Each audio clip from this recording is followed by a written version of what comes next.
Magandang morning mga kabeshi. Ang nanay na kotsera ay maggagawa ng sabon at tapos na ang ginawa kahapon pa. Ayun siya. Ang aming dishwashing. Ayan. Wow, ang ganda niya.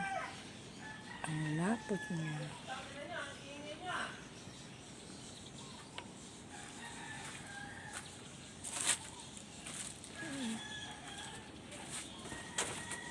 Si Jamil yun.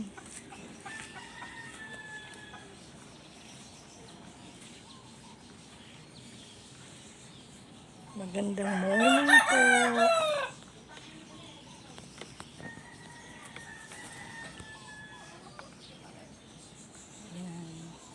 Mag-packaging po kami ng aming dishwashing liquid. Ayan. Maganda yung pagkakagawa niya, para siyang joy. Konting patak, sobrang bula. Mamaya po ipapakita ko po sa inyo yung pinaka finished product ng packaging namin. Mamaya. Thank you po. Thank you for watching.